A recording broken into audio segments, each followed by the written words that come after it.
Hey, my sisters and brothers. Mindy here. I'm having a little trouble with the live video today, so I just thought I'd start a new session. Um, yeah, this is much better. Okay, I know that I'm live right now. The last time I was just felt like I was talking to myself and to a computer that nobody else was going to hear or see. So, I am Mindy, and I am so happy that you are here today. And we are going to talk about the rise of Shakti, what this means, why we want to pay attention to it, what it means if we don't pay attention to the rise of Shakti.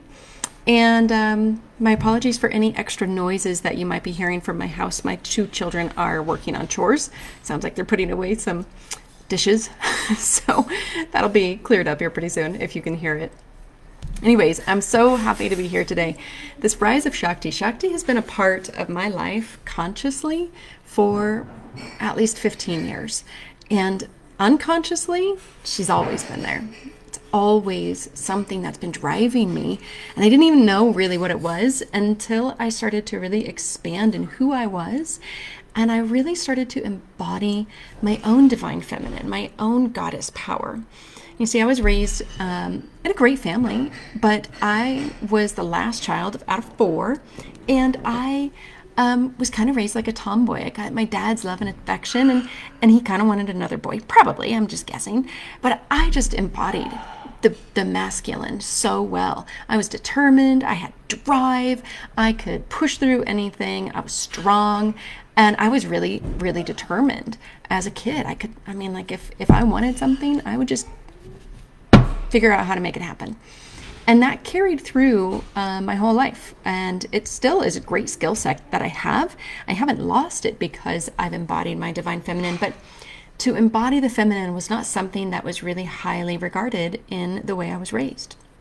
It was better to push through, to ignore your emotions, just get through whatever you had to do. Which is fine. It's a survival mechanism. And that's probably what my parents did to survive. And that's what they taught me. Nothing wrong with that. However, there was something wrong with that for me. It wasn't in full alignment with who I was. And I think a lot of us can probably relate to how that feels to not be in full alignment.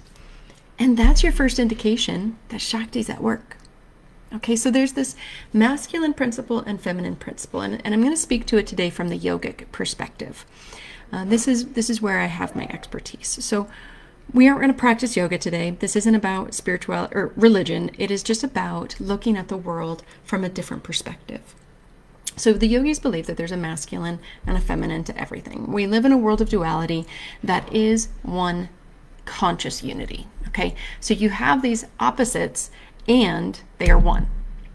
So we have the masculine and we have the feminine, and you can't separate them. All right. So we have Shiva, who is the masculine, and he's pure consciousness. Oftentimes he's depicted as being this independent yogi all by himself on a mountaintop meditating, not doing anything. Okay? And it's not until the divine feminine principle, Shakti, comes into the scene to wake him up, to move through life, and to get things to happen, to use that clear consciousness, that yogic power to enhance the world. And that's the drive that we all feel inside of us. There's a part of us that knows so deeply what it is that we're here to do, or has a yearning to do something more.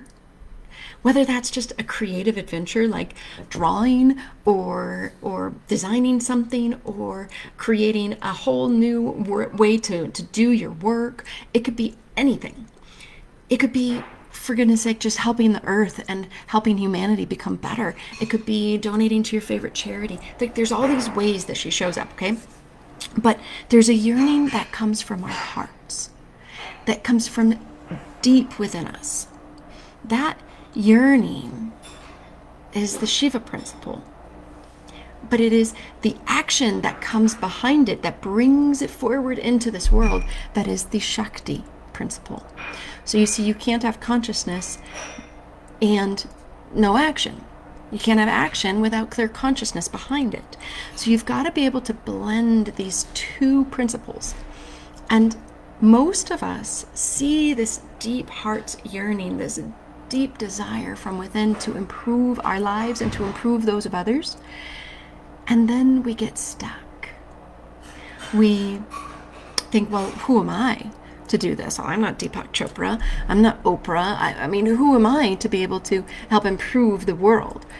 We convince ourselves, for whatever reason, I mean, there's millions of reasons out there, why we can't do it, why we aren't good enough to be able to handle this immense power, this feeling, this yearning that's deep within that wants to come out and wants to surface into this amazing world that we live in. And so we feel out of alignment. And it can show up, gosh, if you don't listen to this, it shows up in our world around us, and it starts bringing this lesson to us in a lot of different ways. Like, hey, wake up, wake up, wake up, wake up. And it's pushing you. The divine feminine pushes you towards your greatness. She wants you to embody your wholeness. She wants you to bring forth this yearning from your heart and make it amazing in this world and help humanity become better, because you are becoming better. Okay? So this deep yearning, if we don't listen to it, it manifests in our outer world as lessons that help us come forward. And oftentimes the ego uses those lessons as proof that you should not be doing it. Like, let me see if I can come up with a great example. When you want to really stretch your wings, and maybe you want to change jobs because you just don't feel like you can ever find alignment in the job that you're in. And then the universe sends you all of these different ways that either A, you can find alignment with your job that you're currently in, or B, it shows you opportunities of how you can find alignment in a different opportunity, in a different job. Okay?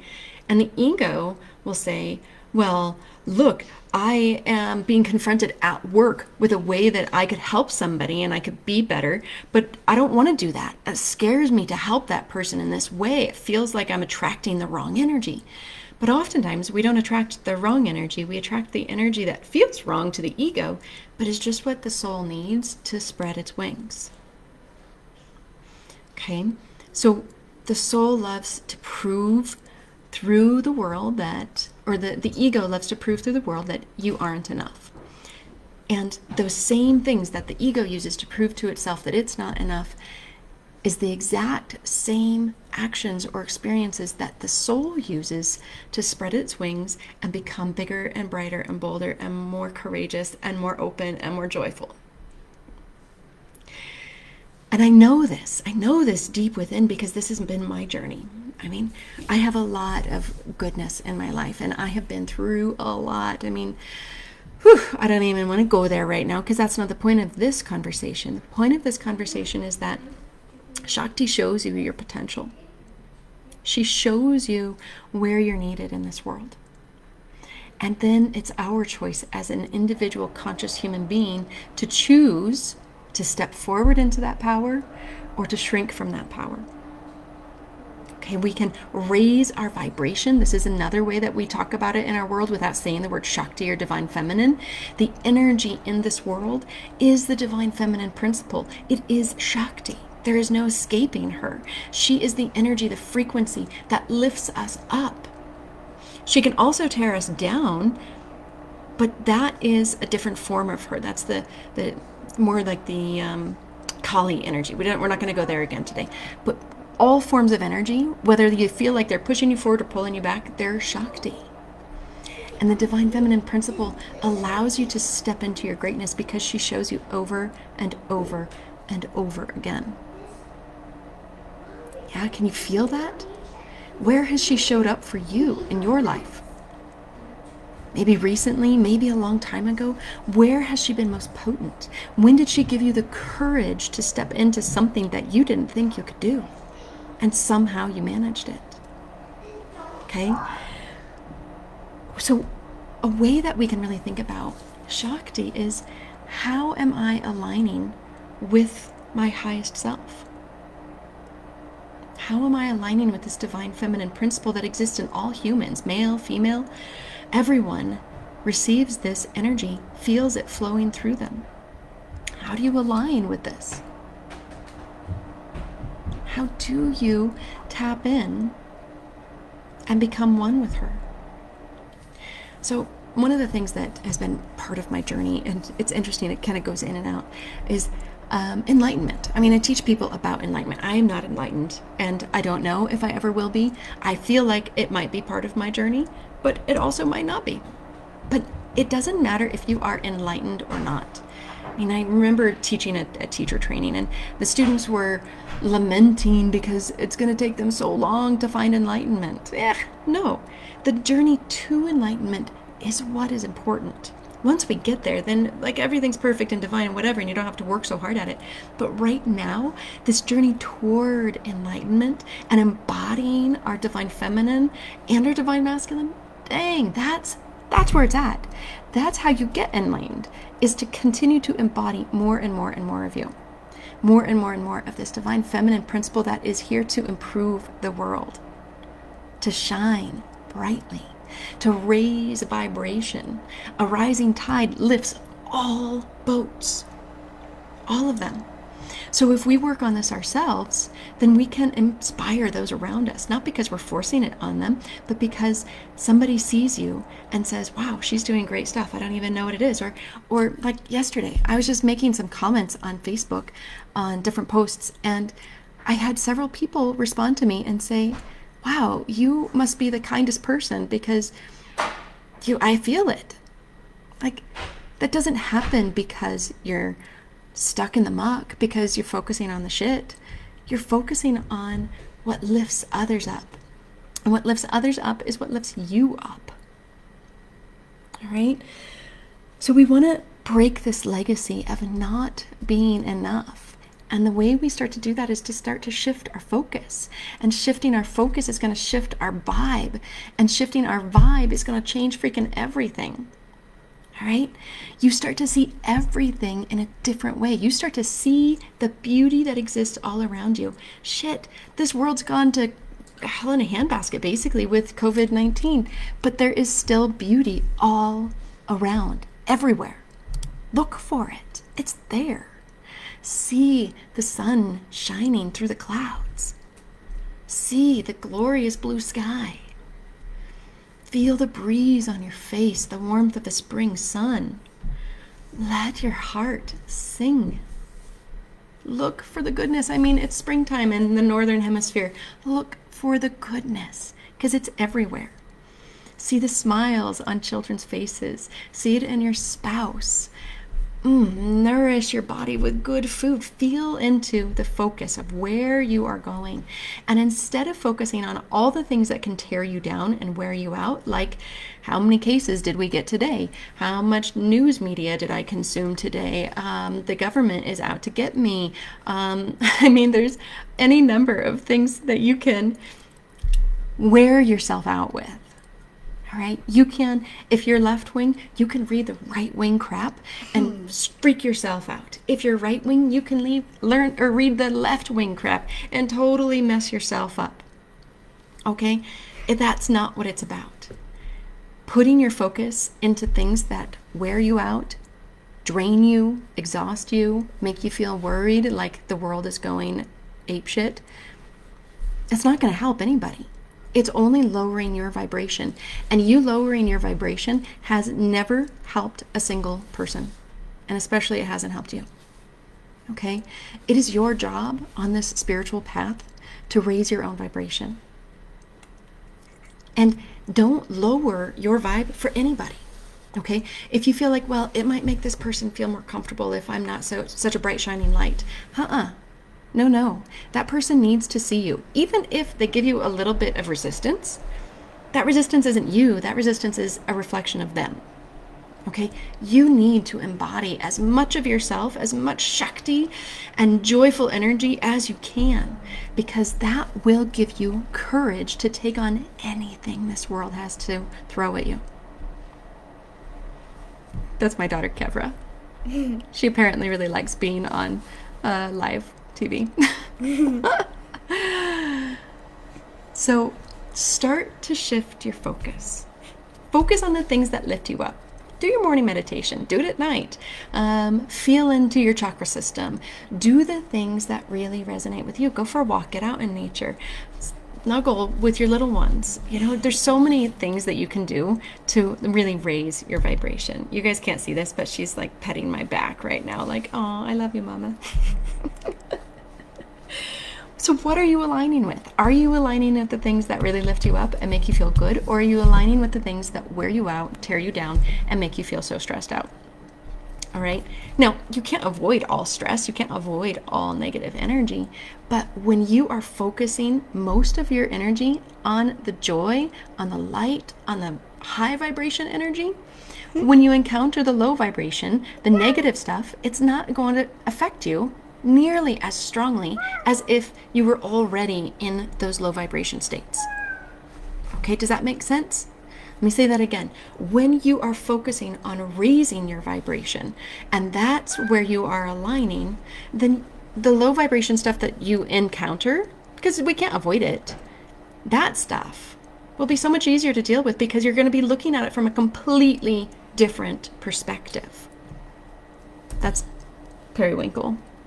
Her auntie made that for her. So awaken. The Shakti awakens the genius in you. It awakens the power within you.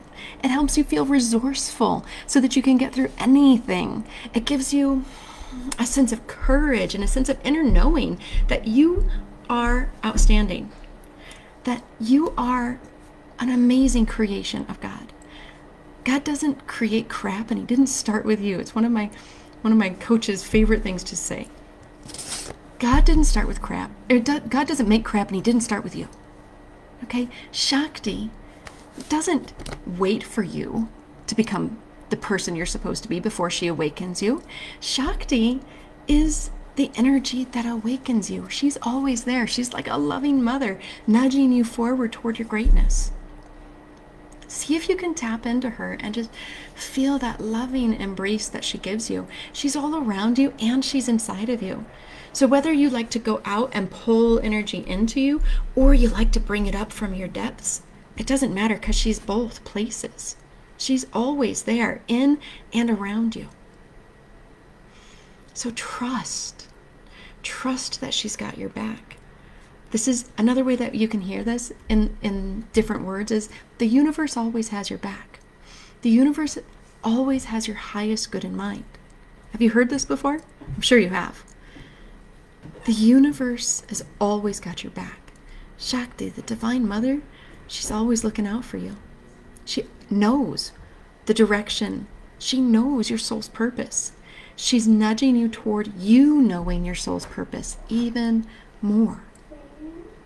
And when you can tap into your soul's divine mission here on earth, then you have a clearer focus. Again, clearing out the junk that you don't need. So when we take these negative thoughts that we are conditioned to, and we start to shift our focus purposefully toward the positive, it makes an insane amount of difference. Okay? But when we don't choose our focus, when we don't choose our vibration and our frequency, we will always default back to the negative. We will default back to fear. We will default back to being out of alignment and not knowing why. You guys know what I mean. You've been there.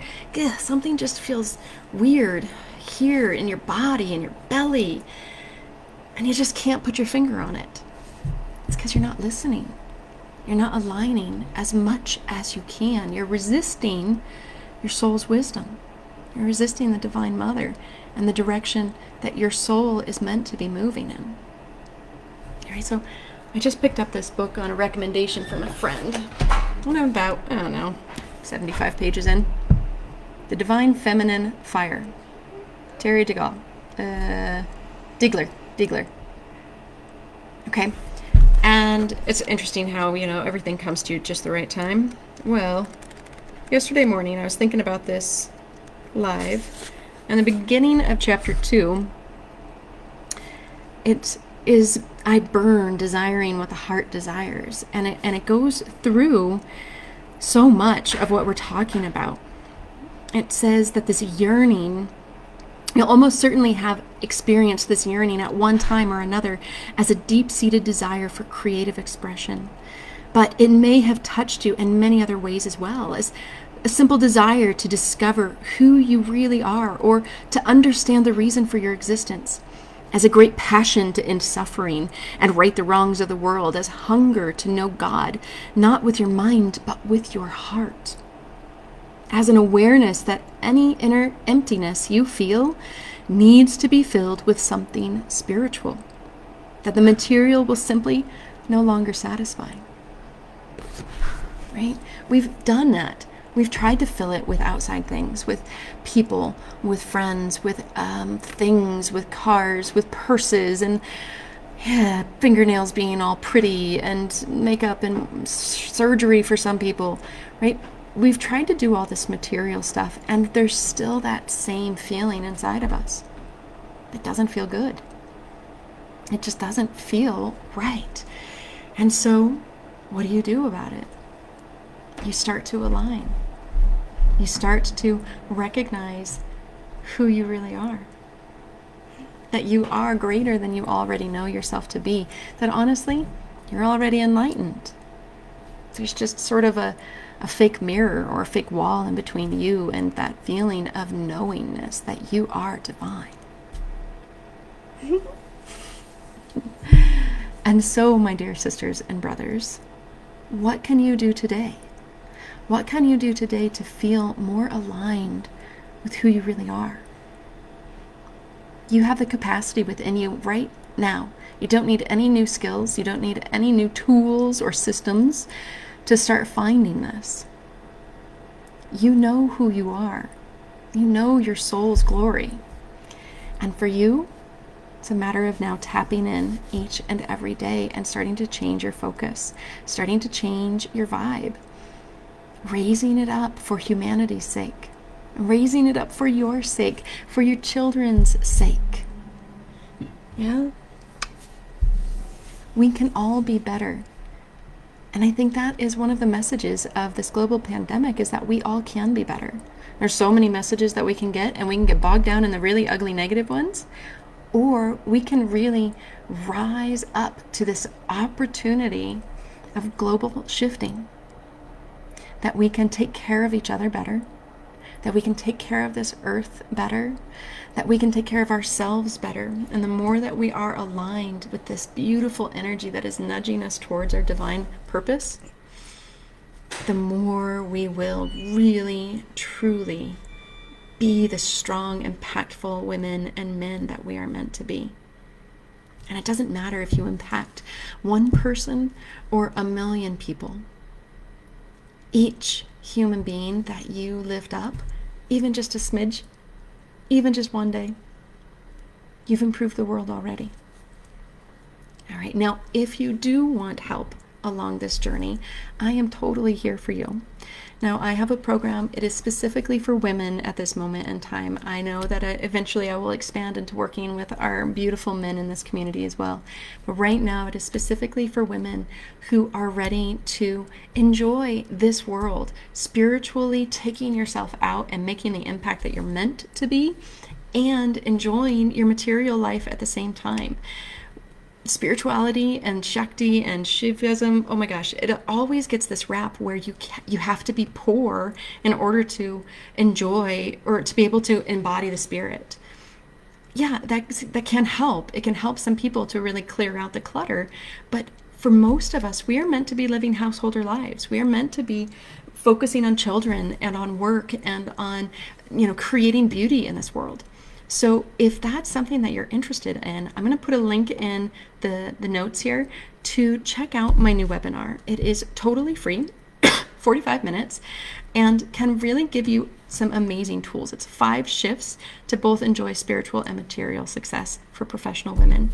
So if you want to do that, great, I invite you to. If not, I hope you really received some great stuff from this webinar or from this live video. And if it helps you, and I think it will, write down some of the distinctions that you made from today's lessons? What really resonated with you, and what can you take forward?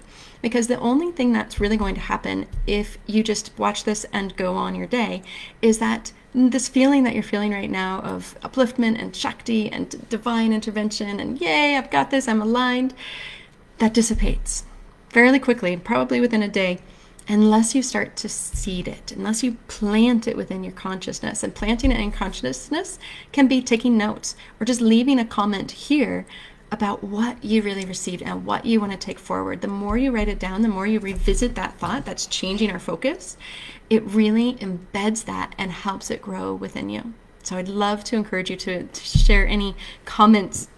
Excuse me, I have an empty belly. Any comments that you have, share them. I would love to hear from you and love to hear what you learned from today's lesson. I so love all of you, and I can't wait to hear from you. I'll see you guys on Tuesday for our next session.